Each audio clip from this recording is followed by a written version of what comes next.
আজ আমি এই মুহূর্তটাকে সারা জীবনের জন্য স্মরণীয় করে রাখতে চাই। তোমার কোনো আপত্তি নেই তো?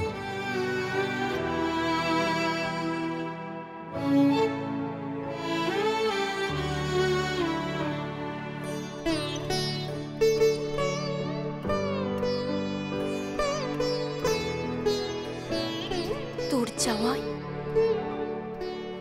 আমার চাওয়া।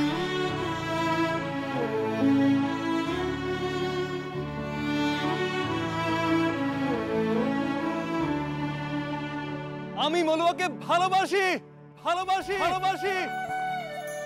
হ্যাঁ, তোমরা সবাই শোনো, আমি মলুয়াকে খুব ভালোবাসি, খুব ভালোবাসি, খুব ভালোবাসি।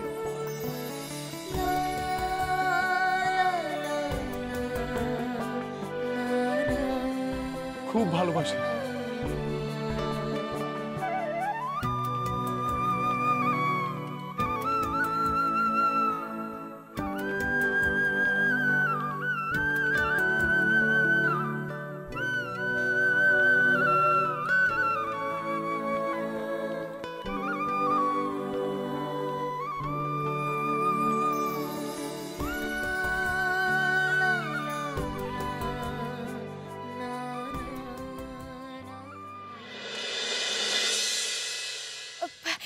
দেখ দেখ ওদিকে।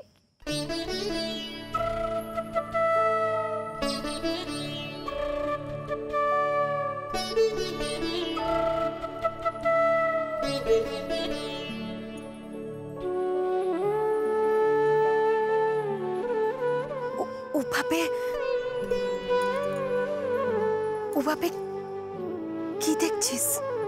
কি দেখছি?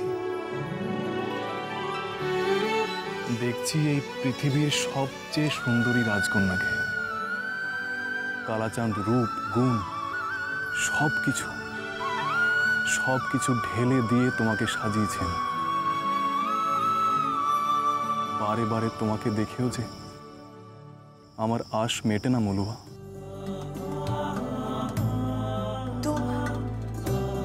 তো খুশি তো? ভীষণ ভীষণ খুশি মলুয়া। আজ আমি এই জগতের সবচেয়ে খুশি মানুষ।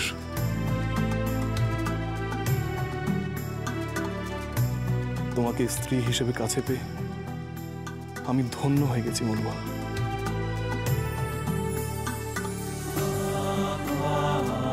তোমাকে সারা জীবন এভাবেই আমি দু হাতে আগলে রাখবো।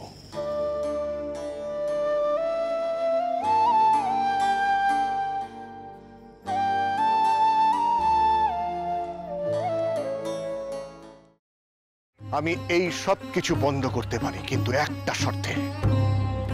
তোমাকে আর দুর্গাকে আমাকে ছুঁয়ে কথা দিতে হবে এর সাথে তোমরা কোনো যোগাযোগ আর রাখবে না।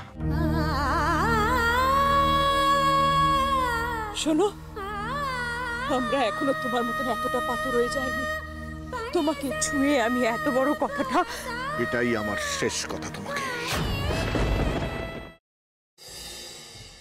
দাদা ভাই, পুতুলটা না দিয়ে এসেছি।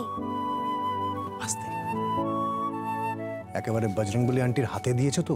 না, আমরা তো দরজা দিয়ে গড়িয়ে দিয়েছি। ঘরে তো ঠাম্মু ছিল, তাই ঢুকতে পারিনি। মা ঘরে ছিল?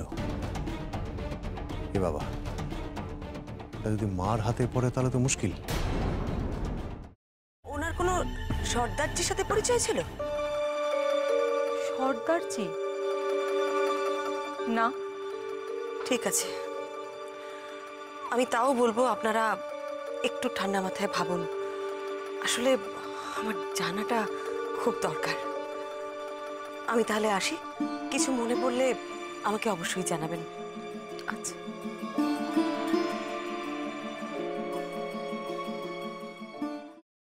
ফ্রাইং প্যানে Emami healthy and tasty refined rice bran oil গরম করে তাতে গোটা কালো সর্ষে আর কারি পাতা ফোড়ন দিয়ে ওর মধ্যে একে একে টমেটো কুচি, বাঁধাকপি বাটা, নুন, হলুদ গুঁড়ো, শুকনো লঙ্কা গুঁড়ো আর সামান্য চিনি দিয়ে ভালো করে কষিয়ে নিয়ে ওই মিশ্রণে কুড়িয়ে বেটে রাখা নারকেল, পাকা লঙ্কা কুচি আর কারি পাতা দিয়ে ভালো করে নাড়াচাড়া করে নামিয়ে নিয়ে নারকেলের স্লাইস, পাকা লঙ্কা স্লাইস আর কারি পাতা দিয়ে সাজিয়ে সার্ভ করুন বাঁধাকপির ঝাল।